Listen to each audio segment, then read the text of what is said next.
I've had a topic come up in a couple of readings that I want to come on and kind of talk about a little bit because it's an overlapping theme that I can see in the collective, and I don't think that people are talking about it enough. I think we avoid talking about it because we don't know what to do with it. And this is the grief that we experience for the lives, identities, relationships that didn't happen, right? So this is very, very difficult for us because there isn't a goodbye for this. There isn't a funeral for things. Like if you have this childhood dream of a career, a future, and you line all of your choices and things in your youth up towards that dream. And as you age and grow, other choice points happen and occur that take you further and further away to that. There is a great deal of loss that comes with that.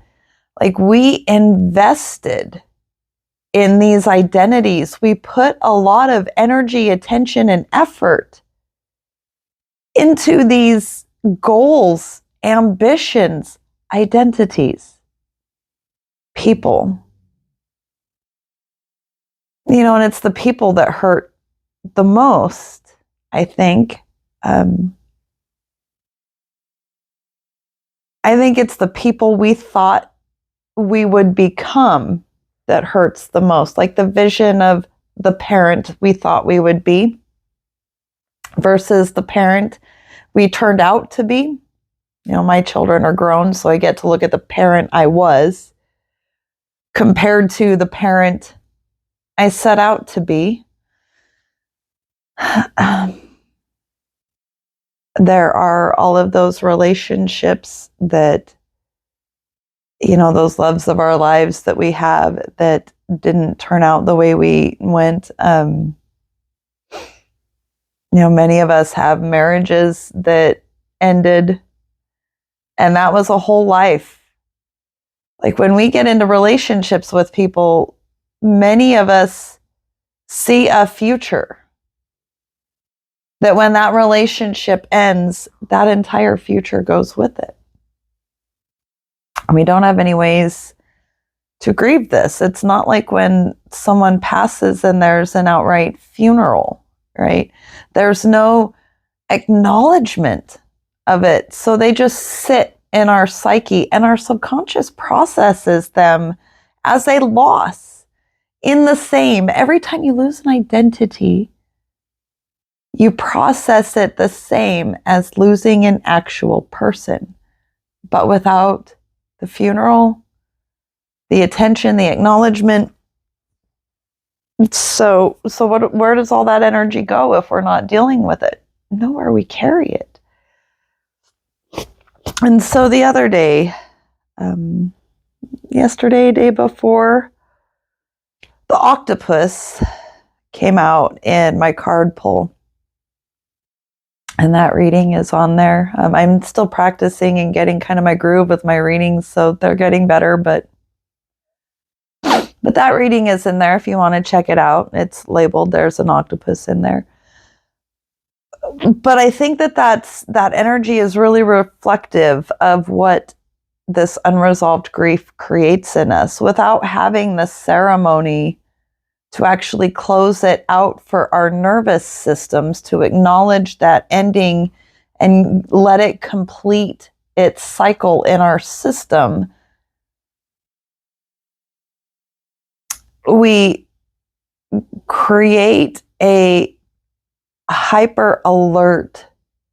Like it's I don't view it the same as the hypervigilance that comes with trauma, but it is still an awareness. It's a constant anxiety over repeating the same experience. And because there was no funeral, no ending for it, we're overlapping that on top of, like cell animation, on top of everything we're viewing, because there was no funeral, there was no end. So it is still active and giving us an overlay, flavoring everything that we consume. And so our octopus energies are born from that.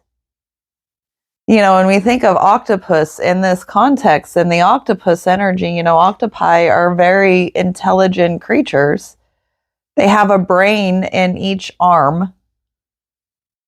So each arm is having its own experience, its own agenda. And this creature is running around.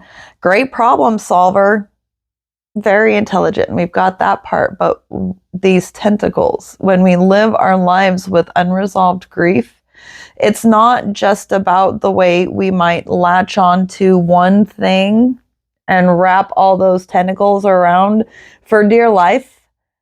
Which, if you are an anxious attachment style, that is what you do, right? When many of us think of an octopus energy in a person, we think of that anxious attachment style, that clinginess. But it has more expressions than just that, because the octopus also branches out. Right? Each one of those tentacles is out and wrapping itself around different things in our lives, our careers. So if you had a dream when you were a child of being a doctor and you didn't get there, instead you are working in retail or wherever, that is an octopus tentacle of failure wrapping itself around everything you are laying hands to in your career field, until you find a way to grieve that identity that didn't occur. You know, your successes in academics. If you were not able to achieve a goal in your academics, you've got a tentacle of that fear, that control, that loss that you didn't grieve wrapped in all of your academics. And that might be influencing whether you're successful at it, right? This is how we sabotage our success, because we haven't grieved these identities that didn't come to fruition. And so because we haven't grieved these identities are still alive and trying to walk around and live in our lives. Instead of being the ingredients, they are trying to still live. This is living with zombies, right? Being a necromancer, that card has come out too. Necromancy, trying to keep dead things alive. So these dead identities within us that are still interacting today, even though everything that they were attached to is non-existent. What I have done in my life to deal with these, and I have had people kind of look at me sideways for it, but before this was even a topic, like, I knew that I needed ways to grieve these things. So I started 2 years ago conducting little rituals, funerals. I hold funerals and give things a day. If it is something in my life, a relationship I invested in, that I have to end for my best interest, like it is a liability to my path towards my own fulfillment and greatest good and highest potential, is if someone comes into my life and instead of my status quo maintaining stable or increasing, my resources in energy, finances, and if people come in and my resources start getting depleted, that is something I need a funeral for. That is something I invested in. It has nothing to do with them. That was my investment that I need to cut off, and I need to grieve the vision that I had for it in order to bring the emotional resolution in. So I hold witchy little candle ceremony funerals for things, just to close out the energies. I don't wish harm. I don't ask for vengeance. I just cut the cord, which means I out loud in a ceremonial and ritualistic way, which the subconscious really imprints on, close the book on what I believed the outcome would be. And then I put that away. That doesn't mean that I don't allow for a future where that person can come back in a different story, in a different way. There needs to be growth and change, right? If things aren't growing in our lives, we have to get our tentacles off of them. The octopus still wants to swim. There's nothing wrong with being an octopus. But we don't want to wrap our tentacles around things and drown them. And we don't want to wrap our tentacles around things and not let go of things that are sinking and pulling us down. Smart octopi know how to use those skills to solve their problems and then let go and move on to the next thing. Right? We are not proving love through endurance anymore. We are not proving our worth through long suffering. We were never called to long suffering in pursuit of divine expression and experience. The divine source, God, however you interpret that, your own subconscious, has no designs to keep you in suffering. Our ego mind does that because we have an addiction to familiarity. We have an addiction to familiar suffering because we're afraid of something being worse. What if what you're experiencing is the worst and you're choosing to stay in it? Instead of learning from it and going, you know what, I don't like mud. I'm going to get out of mud pits and not go back into mud pits. Right? We are just supposed to absorb the data, use it to recognize the landscape so that we know not to go into those places again, right? So we don't have to keep living in the, what was the swamp of despair where Atreyu and the whole horse thing?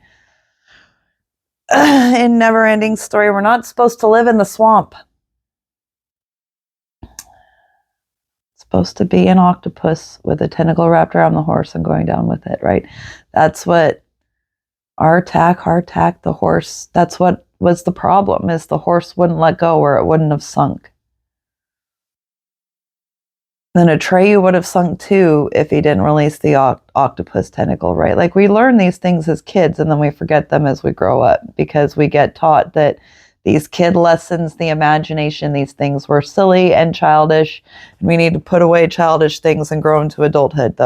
And then we have a whole culture of adults who are living as children because they have unresolved grief, unprocessed trauma, and are clinging to these unresolved, unrequited loves, unresolved things, identities, ghosts, zombies, trying to be necromancers.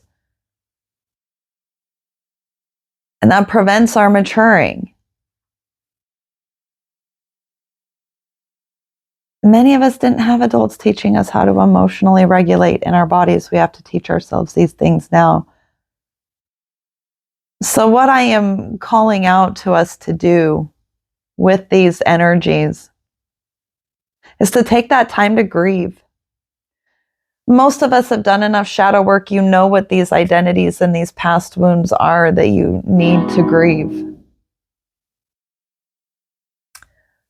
Let yourself have that grief. Set up a funeral. Your subconscious will register a funeral as finality, as conclusion. We have been programmed and trained since childhood to understand and take in what that means, the gravity of it. So if you have these unresolved things, hold a funeral for them. Say your goodbyes to them. Allow the tears to come. Let it flow and let it pass.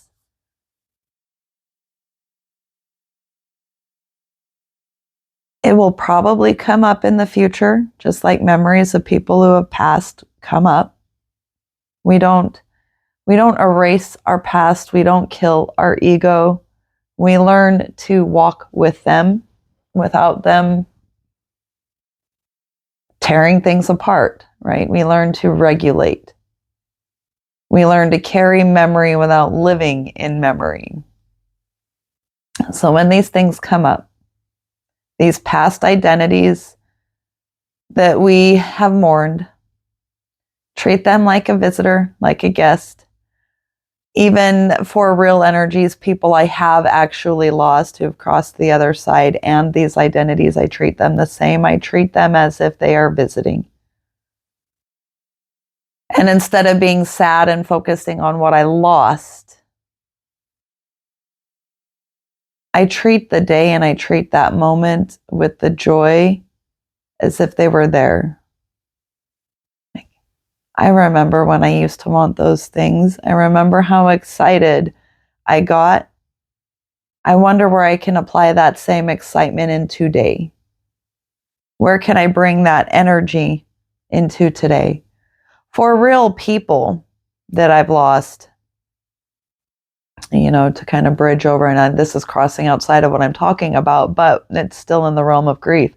For real people, places, and things that I have lost in my life, when the memory of them comes up and I treat it like a visitor, I do something in that day to acknowledge their presence. So I do something that me and that person would have enjoyed. Watch a movie, go get a coffee, something to acknowledge their presence and their positive impact in my life in the day.